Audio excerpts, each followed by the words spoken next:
Thank you. Yeah,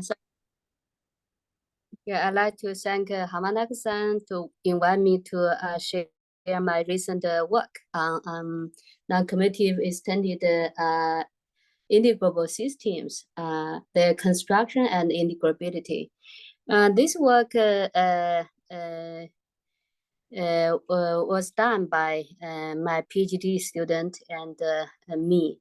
So as we know that generalization of solid theory to non-commutative counterparts is very interesting. And some non-commutative versions of integrable systems and the integrability have been studied by like Hamanaka-san, Toda-san, Claire, and John, etc. Besides, we know that like orthogonal polynomials, Palavi equations, and Schur functions, these topics are closely related to integrable systems. So it's also interesting to generalize these relations between them, non-commutative orthogonal polynomials and non-commutative Palavi equations and quasi-Schur functions. To study their relations with non-commutative integrable systems.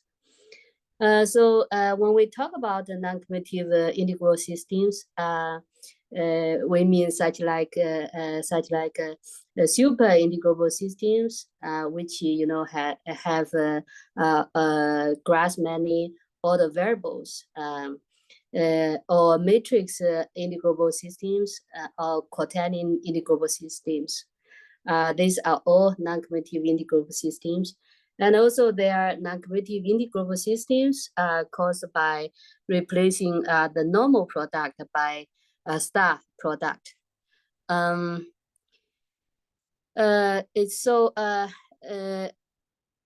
What I'm going to talk about the non-commutative integrable systems, I only in general I only assume that the functions are not non-commutative. For example, for the KdV non-commutative KdV equation, for the commutative version, KdV equation is given by ut minus 6ux plus uxx equal to 0, and the sub tx means a derivative with respect to different variables. But in non-commutative setting, u and ux, we assume they are not commutative. For example, matrix. This could be a matrix. KdV equation. It could be also, non-commutative KdV equation with the normal product replaced by Moyal star product. And as we know that in commutative setting, some results of non-commutative integrable systems can be transformed to the results of the corresponding commutative integrable systems. In this is one advantage of studying non-commutative integrable systems. Another advantage of studying non-commutative integrable systems is since we can treat super integrable systems as non-commutative systems too. So this makes it easy for us to study super integrable systems and commutative integrable systems. This reviews the advantage of studying non-commutative integrable systems instead of commutative ones. That's I think some motivation why we want to study non-commutative integrable systems. So my talk is divided into two parts. Part one I'd like to talk about the two-state derivation and its gauge transformation proposed by John and me. And based on the gauge transformation for the two-state derivation, we can derive double transformation for some well-known commutative or non-commutative integrable systems, which finally can make us to derive determinant solutions to commutative integrable systems or quasi-determinant solutions to non-commutative integrable systems. So this is the content of part one. Part two is on our recent work. As we know, KP equation is extensively studied by integrable people, and its extensions of great research interest.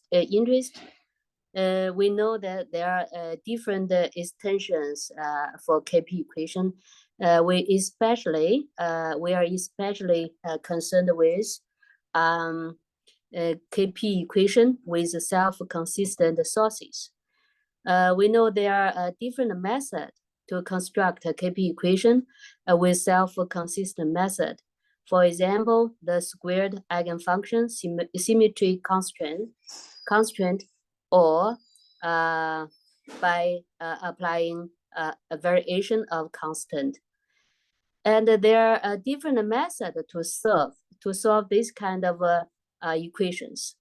For example, we can solve a KP equation with self-consistent sources by inverse scattering transform, deep bar dressing method, double transformation, background transformation, or Hirata's method. So the title of my talk is extended KP. In fact, I want to say, just for brief, in fact, I want to say what I started is the non-commutative KP equation with self-consistent sources. They are the same thing. So here's the outline of my talk. First, I know several people already talked about some preliminaries of quasi-determinants like Professor Ritak and Claire. They both give a detailed description of quasi-determinants. I will just go over give a brief review. Then I will talk about the two-state derivation, how it's defined, and its gauge transformation, and how it's applied to some non-commutative integrable systems to construct the quasi-determinant solutions. Next, I will talk about non-commutative extended KP equation. First is Lax-Baer, and then it's quasi-Wronskian solutions, which is derived by using variation of constants. And it's quasi-Gravian solutions by variation of constants. Next, I will talk about the non-commutative extended modified KP equation. Its integrability, such as Lax-Baer, and quasi-Wronskian solution and quasi-Gravian solutions. Finally, I want to establish the mural transformation between these two equations. And in the end, I'll mention a little bit what to consider in the future. Quasi-determinants, this concept was developed by Gelfand and Eddingolf, Ritak, and one can refer to this paper for more details. We know that for an n by n matrix A over a ring, a non-commutative ring, for example, has n squared quasi-determinants written as a sub ij, and can be defined recursively like this. Aij means the expansion point is entry ij entry Aij minus the ith row with Aij deleted times the submatrix without ith row and jth column Aij inverse of Aij times jth column without Aij. Without Aij. Then how about the inverse? A inverse is defined. A inverse is its ij entry is given by the quasi-determinant Aji, the inverse of Aji. So I want to mention that in commutative case, Aij, the quasi-determinant, can be expressed as a ratio of two determinants with, in front there's the sign -1 to the power of I plus j. This is determinant A over determinant Aij. Determinant Aij is submatrix, Aij is submatrix with ith row and jth column deleted. So for some simple examples, for example, when n is 1, then we have 1 by 1 matrix A. Then there's only one quasi-determinant A11 equal to A. In the case of n is 2, A is 2 by 2 matrix, then we have four quasi-determinants. And for example, A11 means the expansion point is A, so is equal to A minus B times D inverse times C. This is definition. And how about A inverse? A inverse, as we said before, is Ij entry is given by Aji inverse. So this is a formula. The formula A inverse is given like this.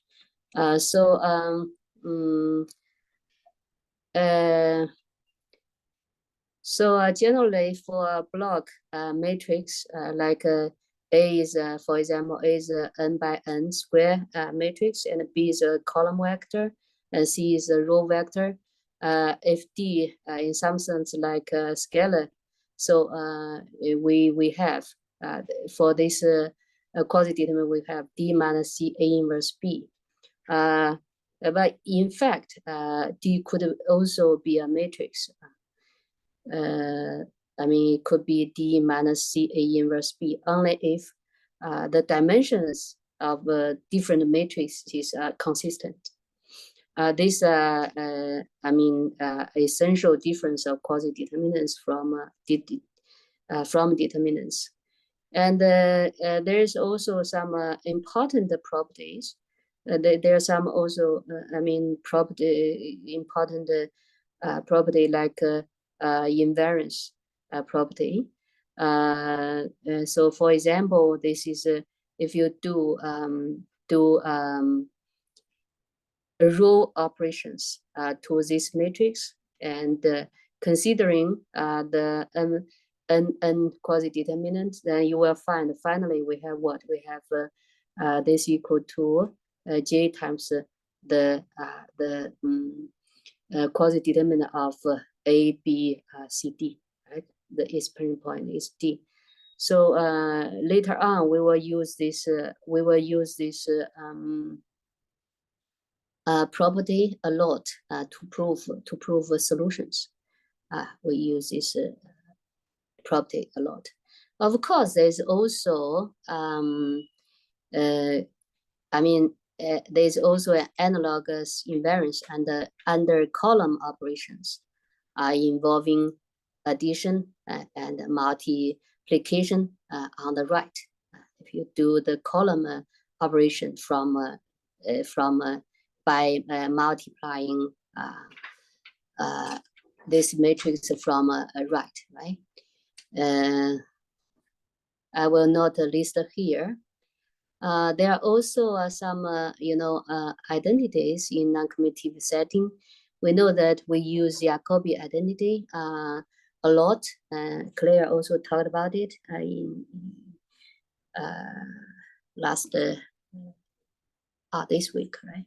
And this determinant identity is used a lot to prove determinant solutions to commutative integrable systems. And in non-commutative, when you prove solutions, quasi-determinant solutions to non-commutative integrable systems, sometimes you may need to use this non-commutative Jacobi identity. So also quasi in non-commutative setting, we also have a quasi-plug coordinates, which Professor Ritak talked about it. And I think I will just mention that this very important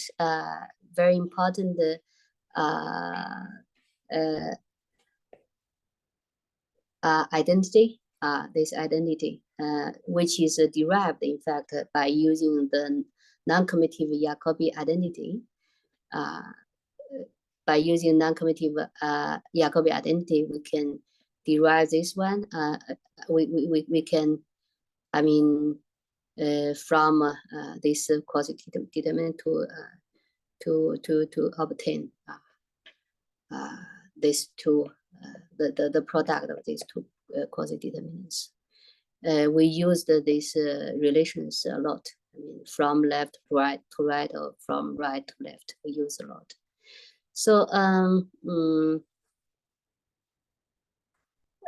we know that in commutative case, when we try to prove Wronskian solution to integrable systems, we use Bloch relations a lot. These are all one can find in Hirota Sensei's book, Direct Method in Solid Theory. So there are also some other properties. For example, the relations between different quasi-determinants, which are related by quasi-Bloch coordinates. For example, these homological relations, these quasi-determinants, if you multiply from left by a quasi-Bloch coordinate, then the expansion point will change along the row, along the column from I to G. This is something used often in proving quasi-determinant solutions to non-commutative integrable systems. So if you want to prove quasi-determinant solutions, some non-commutative integrable systems have quasi-determinant solutions. You may need this derivative formula for quasi-determinants. For example, for this quasi-determinant, if you take a derivative, here prime means derivative, then before we know that A, B, C, D, which is equal to D minus C A inverse B. And if you consider the derivative of this quasi-determinant, then we know that this will be D prime, derivative of D minus derivative of C, and A inverse. The derivative of A inverse is minus A inverse A prime A inverse, and Claire explained why that's the case. And finally, we need to take derivative of B. So the derivative of A, B, C, D will give us this. And if you think of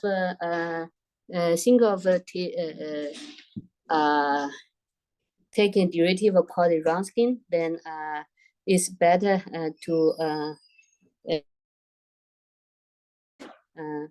I mean how to say you insert an identity matrix I into let me see into these two terms. And then this is I mean EK is a column vector with case element is 1. Other entries are 0. EK is something like this. And EKT, of course, is a transpose of EK. And we insert this, when we consider derivative of Cauchy-Ronskin, we insert this identity into these two terms. And then this becomes,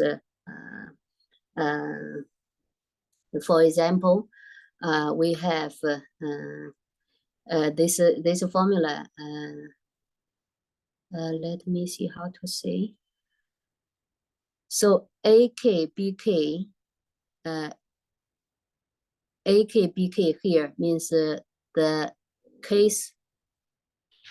AK means case row of A, BK means case row of B. So finally, when you take derivative of Cauchy-Ronskin, then you may just have several terms left, because I said before, they are this row operation invariance property to guarantee. So there are also derivative of Cauchy-Ronskin. For example, if the derivative of A is a summation of EI times FI. In general, for example, for KP, bilinear KP equation, we know that it has a Grammy determinant solution, and it's a Grammy solution. How to see? Then we have A prime is what? A prime is just Fi times GG. I mean, which means this is just a column vector times a row vector. So there's only one term left. In fact, this makes things easier. Now let me introduce the twisted derivation and gauge transformation. Consider an associative unitary algebra A over a ring K. Suppose there is a homomorphism sigma from A to A, which is given by for all alpha in K, AB in the algebra A, the sigma alpha A equals to alpha sigma A. Sigma A plus B is sigma A plus sigma B, which means the linearity, and sigma AB equals to sigma A times sigma B. This is homomorphism, right? And this is homomorphism sigma, how it's defined.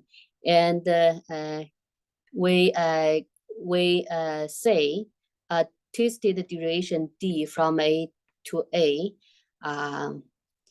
if we call D from A to a twisted duration if it satisfies dk 0 and dab equals dA times B plus sigma A times dB. And we managed to construct a gauge transformation for the twisted duration D, which is given by, this transformation is given by D minus D theta times theta inverse, where theta is with theta in A, in the algebra A. So this this definition was proposed in this paper, and as an example, for example, based on the gauge transformation for twisted duration D, we are able to construct the double transformation for super integrable, super KdV equation, and finally derive its quasi-Wronskian solution and quasi-Gromit solution for the super KdV equation, and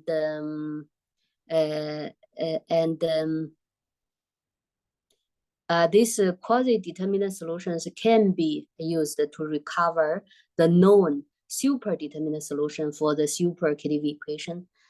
I think that's something amazing. So let me explain a little bit why this can be applied to non-commutative integrable systems and super integrable systems. For example, for the twist derivation we proposed, we know that the normal derivative partial x is a twisted derivation. With sigma, the homomorphism is identity mapping because what? Because we know that the derivative of a times b is equal to derivative of a times b plus a times derivative of b, right? So see here, I mean sigma is identity mapping. So based on the gauge transformation for the twist duration, which is given by G seat is equal to D minus D seat inverse. So based on this gauge transformation, we can see that for a KP equation or non-commutative KP equation, it has a last pair. I mean, its last pair is already known. And if we choose seat as the particular eigenfunction of the last pair for KP equation, then we can construct a double transformation for the eigenfunction, for the general eigenfunction for the last pair of a KP equation, which is given by phi tilde equals to this operator G seat acting on phi, which will give us phi x minus theta x theta inverse phi. In commutative case, this is nothing but the well-known double transformation, which is let's see, the well-known result, right? Which is log theta x phi.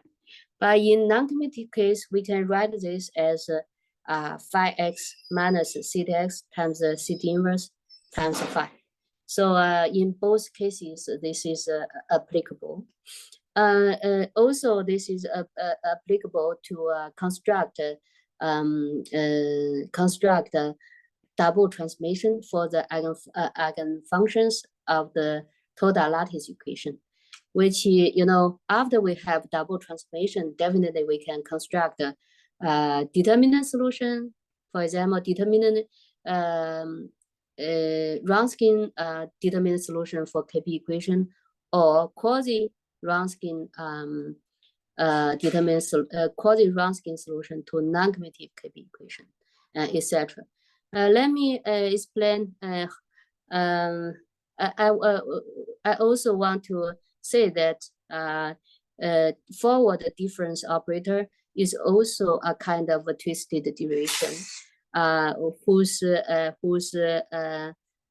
sigma, I mean whose homomorphism sigma is the shift operator T, because we can check that delta acting on product AB equal to delta AB plus TA times delta B.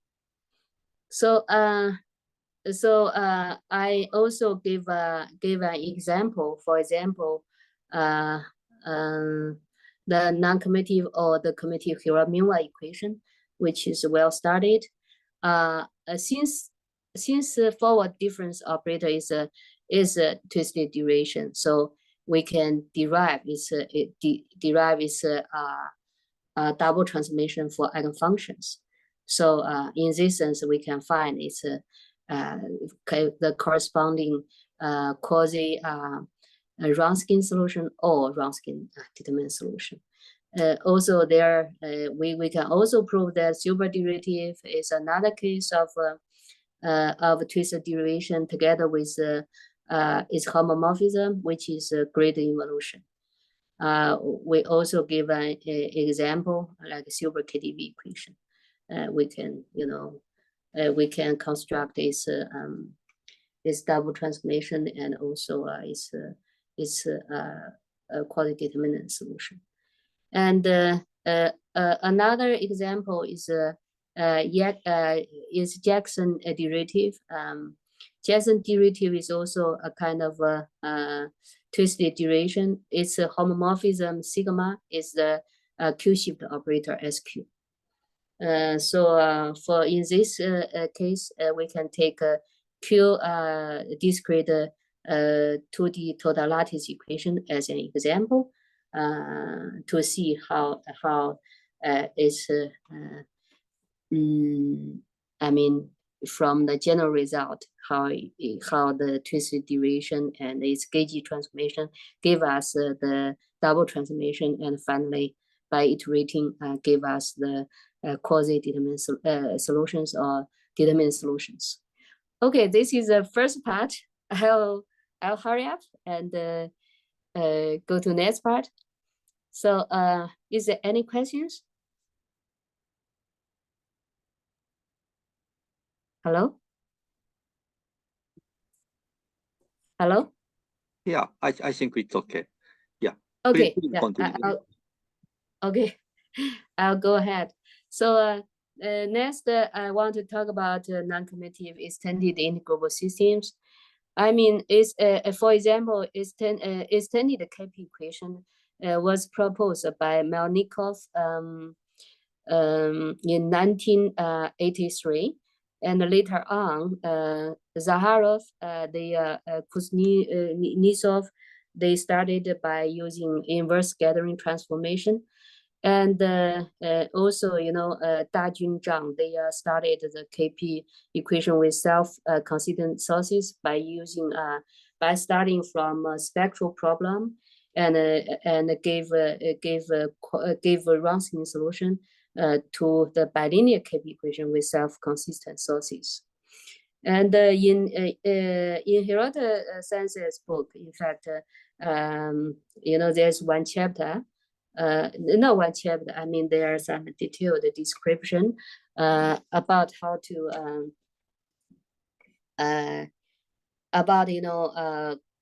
for example, about about the Wronskian solution and Gromit solution to bilinear KP equation, and also Wronskian solution and Gromit solution to bilinear modified KP equation, and also how Mueller transformation is derived for them, and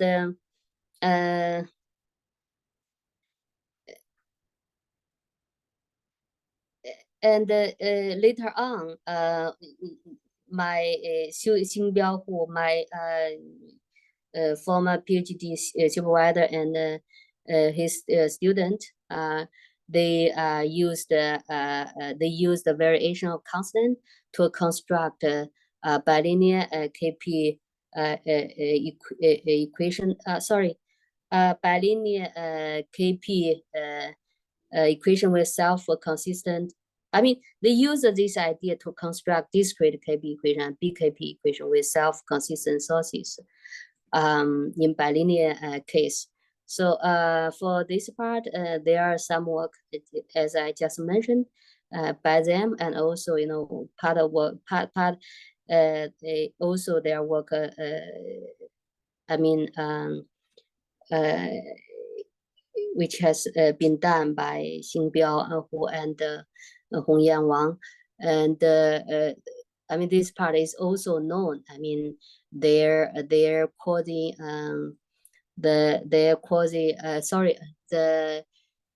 determinant solutions. Gromit solution, Wronskian solutions, and also the mirror transformation are known. So that's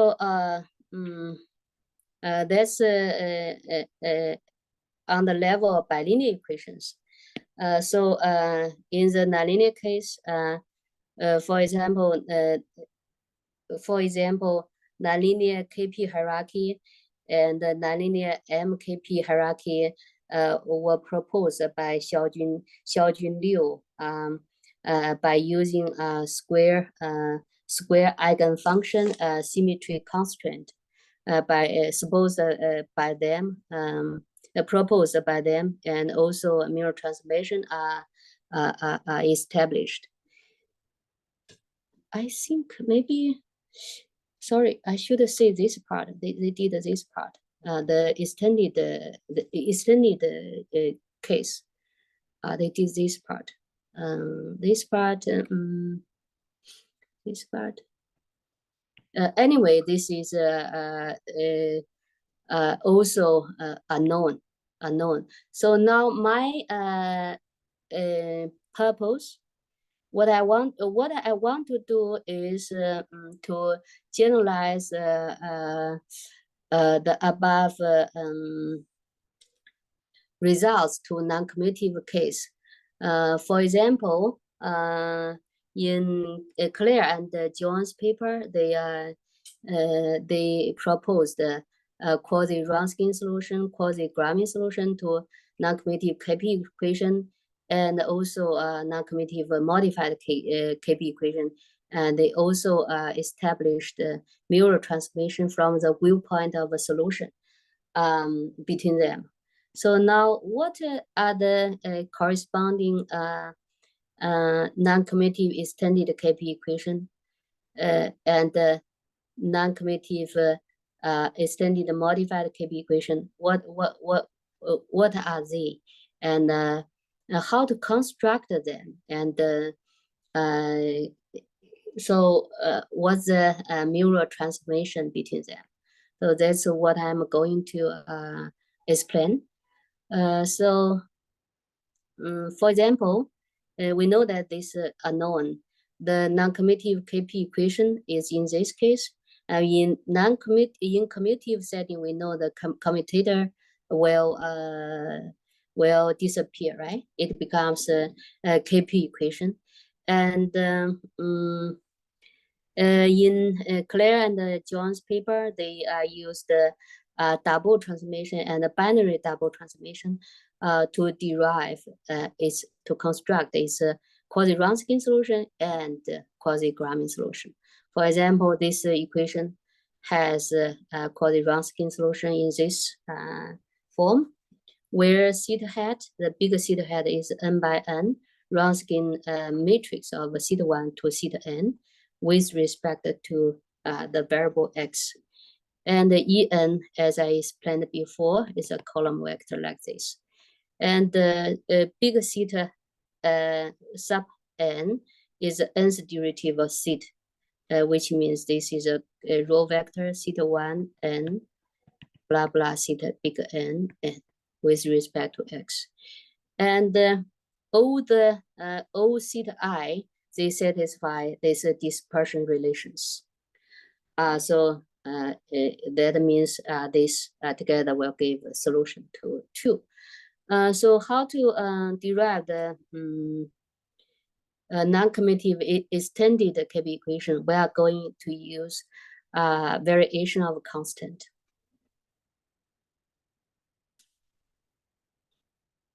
So first, let me say, in fact, the extended KP equation and its last pair were given in Xiaojun's Liu's paper, and also in this paper by my collaborator, quasi-Wronskian solution are considered for non-commutative extended KP equation by using double transformation. But there are some mistakes.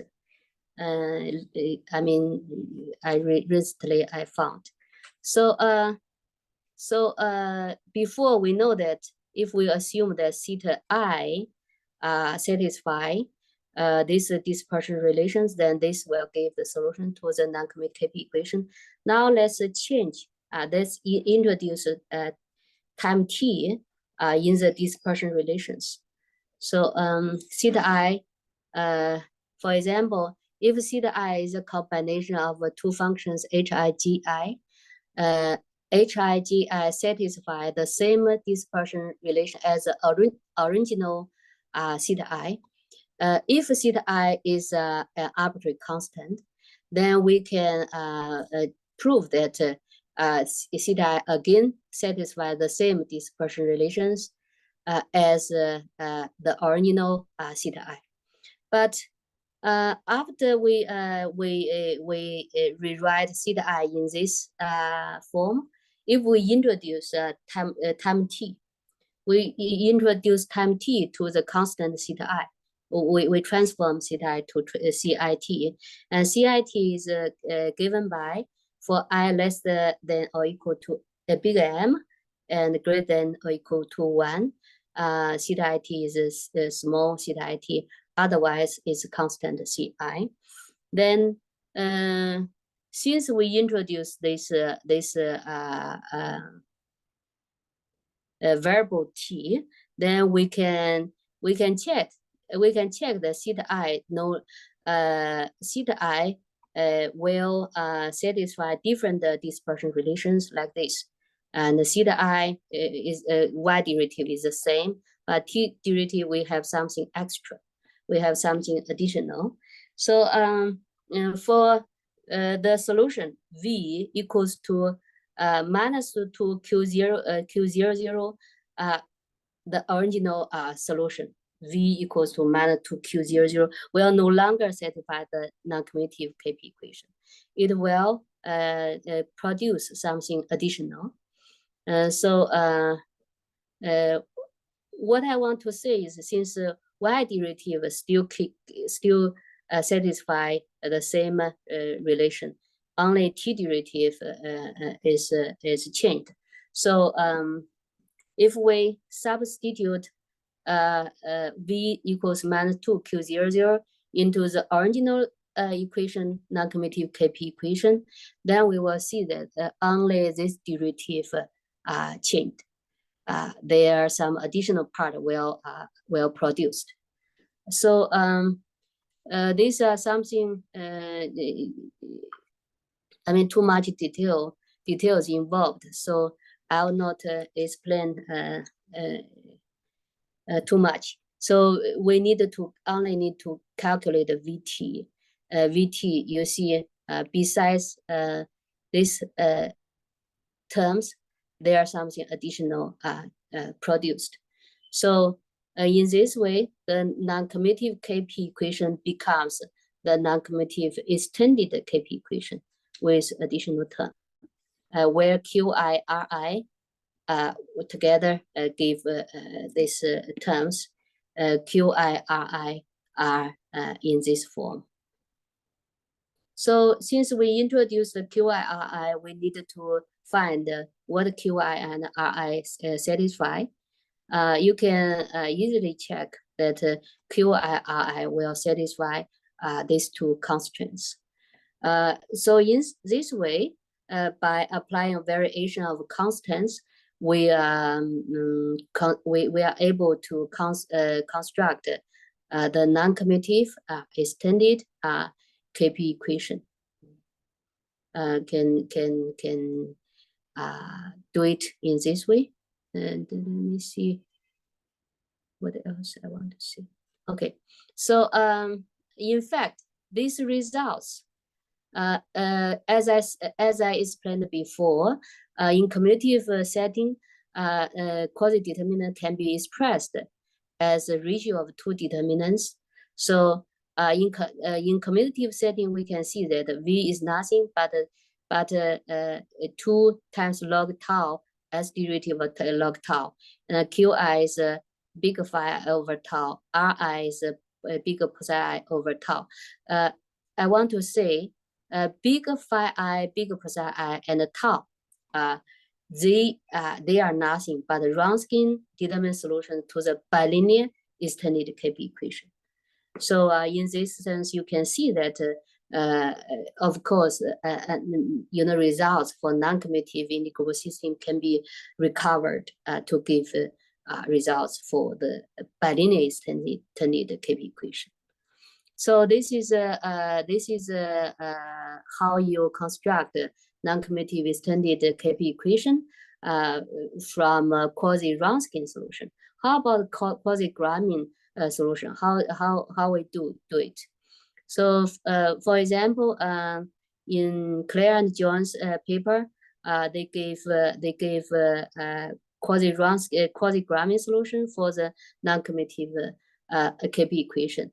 So in this way, V equal to -2 R00. R00 is R00 is omega P dagger seat 0. Dagger means the complex conjugate. Where omega is a square matrix, and again seat I is a row vector. Pj is a column vector. And omega, each entry of omega satisfy this equations. That means omega is exact, right? And P, P is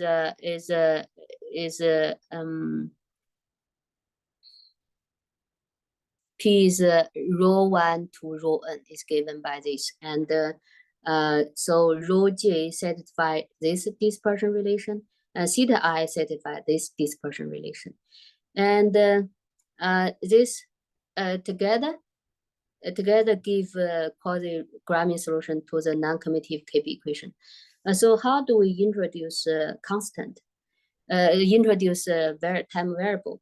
For example, for this one, we know this is S derivative is equal to rho I dagger seat G. So then we can also write it as integral, which is equal to Cij plus the integral. So here you see that arbitrary constant appears. It appears. So we can introduce time t in this constant, which means let me see. How do we introduce time t? We introduce in this way. We let Cijt when I equals to j, and I is less than or equal to m, greater than or equal to 1. In this range, then Cijt equal to Cit. Otherwise, Cijt is a constant. So in the same way, we know that other derivative of V are exactly the same as those appearing in the case of non-commutative KP equation. Only, T derivative. Only the T derivative of V will be different. For example, there are something additional will appear. So these are something additional appear. So so we needed to introduce new functions. The non-commutative KP equation is no longer satisfied with V equal to -2R00. No longer satisfied. So we finally we can see that from the T derivative, this additional term will appear, which is Qi Ri compared to this term. Qi Ri are given by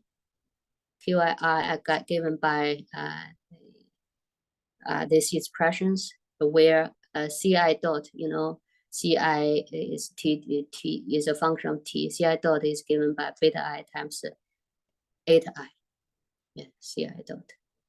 So so since we introduced new functions, so these new functions will satisfy some constraints like this.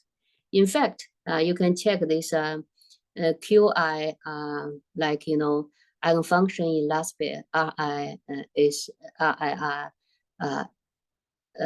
eigenfunction in adjoint last pair. Again, this can in commutative case can give us Gramian determinant solutions to bilinear extended KP equation. So this is a part for non-commutative extended KP equation. In fact, in the same way, I'll go over this part very quickly. A non-commutative KP equation is in this way, and under these transformations, this modified KP equation can be transformed into this form, and in fact, it's a quasi Wronskian solution and quasi Gramian solution are given by Claire and John and PGT student Craig, and this last pair in fact are also known. I mean, in commutative case are known. In non-commutative case, only last pair for non-commutative modified KP equation are known. So for NC, mKP, last pair is known. For extended mKP is known, but not for NC extended modified KP equation. But there's I mean, some trick is not difficult to play with, so we can find it. So these are some integrability, and these quasi Wronskian solutions are given by Claire and John.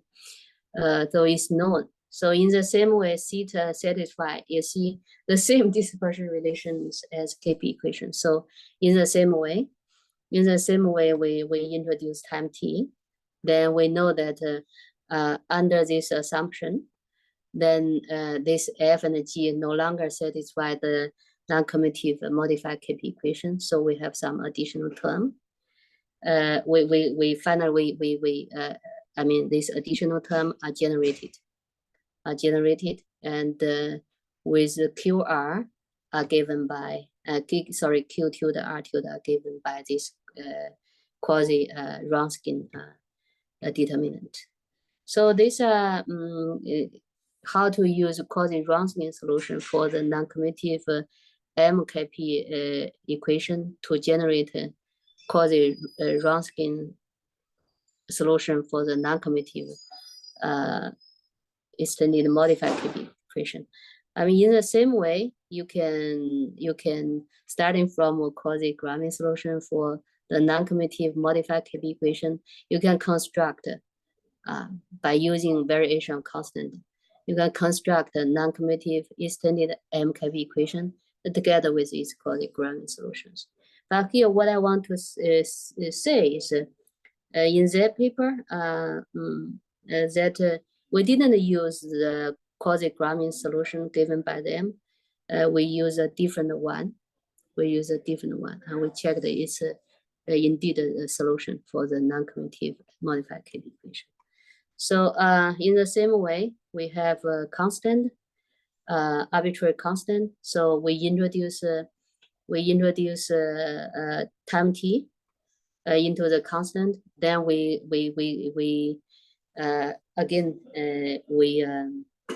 the non-commutative modified KP equation is no longer satisfied. We have some extra term, so we can find a solution for the non-commutative extended modified KP equation F G Q I tilde I tilde, which are given in terms of quasi-Gramians.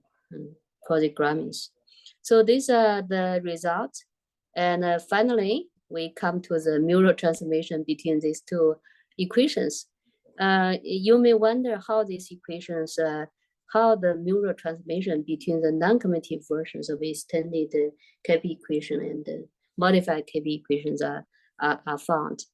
In fact, starting, by using the relations between quasi-determinants, because these are all given in terms of quasi-Wronskian or quasi-Gramian. So by using the properties of quasi-determinants we gave before, in both cases, in the case of quasi-Wronskian solutions, we can find these relations, find the mural transformation. In the case of quasi-Gramian solutions, we can find these mural transformations too. So the same, right? So that's the end of my talk. And I think, Claire said she defined the quasi-Fabian as something and applied it to some non-commutative B-type or D-type or C-type KP equations. I think maybe since the close relations between orthogonal polynomials in global systems and other like non-commutative Pavlov equations. So I wonder whether it's possible to consider some other generalization to non-commutative analogs, some other theory, some other solving theory to the non-commutative analogs. That's the end of my talk. Thank you. Okay, so thank you very much for very clear and comprehensive lecture. Thank you.